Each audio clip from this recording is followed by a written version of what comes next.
Thot Allahu madhëruar në vazhdim të ajeteve të surës Al-Kahf, duke na treguar më shumë rreth historisë së djemve të shpellës, thot se yaquluna thalathatun rabi'uhum kalbuhum. Njerëzit do të thonë ata ishin 3 dhe i katërti i tyre ishte qeni i tyre. O yaquluna khamsatun sadisuhum kalbuhum, dhe do të thonë se ata ishin 5 dhe i 6 i tyre ishte qeni i tyre. Rajman bil ghaib, secila nga këto mendime hamënsime nga ana e tyre për atë që nuk e din. O yaquluna sab'atu wa thaminuhum kalbuhum, siç do të thonë gjithashtu se ata ishin 7 dhe i 8 i tyre ishte qeni i tyre. Qur rabbi a'lamu bi'iddatihim ma ya'lamuhum illa qalil. Atëherë ti thuaj, Zoti im është ai i cili e di më së miri numrin e tyre, atë nuk e di veçse pak prej njerëzve. Thonë komentues të Kuranit se në këtë pjesë të ajetit Allahu madhëruar i tregon profetit e tij se ngjarja pasi të tregohet do të komentohet nga ata të cilët kanë dijeni të përgjithshme rreth saj dhe që janë ehli kitabi. Dhe i tregon se do të flasin rreth numrit të tyre dhe i jep profetit sallallahu alaihi wasallam disa udhëzime.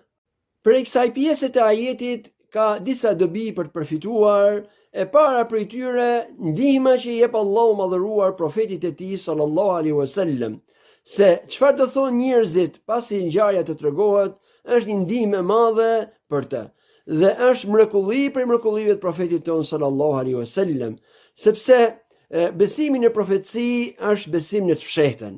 Dhe nëse gjuha e profetit sallallahu alaihi wasallam do të belbzonte, apo ai do humbte qetësinë, atëherë kjo do ishte kosto për të. Dhe një ndihmë të tillë nuk ja jep Allahu madhëruar veçse profetëve që ai vetë ka dërguar dhe profecia e tyre është profeci e vërtetë.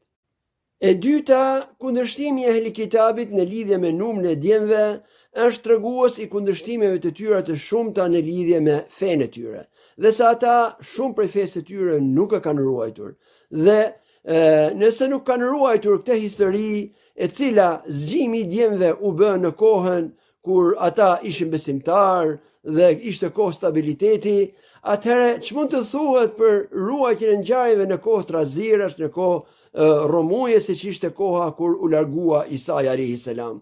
Dhe prandaj Allahu madhëruar na tregon ajetet e tjera se si ran kundërshtim në lidhje me të, kur thanë disa prej tyre ai ishte Allahu madhëruar, disa prej tyre thanë ai ishte biri i Allahut dhe disa prej tyre thanë ai ishte robi i Allahut.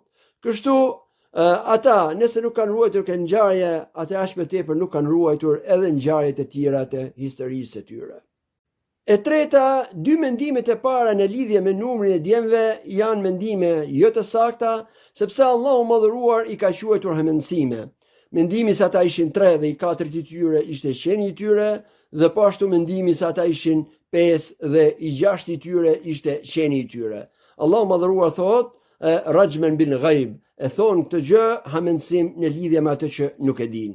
Ndërsa mendimi i tretë është trajtuar disi më ndryshe, se ata ishin 7 dhe i 8 i tyre ishte qeni i tyre. Allahu madhëruar nuk e ka cilësuar këtë mendim si hamendësim, por as nuk e ka konfirmuar në formë të prerë, por i ka thënë profetit e tij sallallahu alaihi wasallam, thuaj Allahu, Zoti im e di më së miri numrin e tyre, nuk e di atë veçse pak njerëz.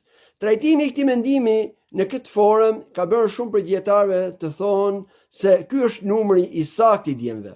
Ata ishin 7 dhe i 8 i tyre ishte qeni i tyre.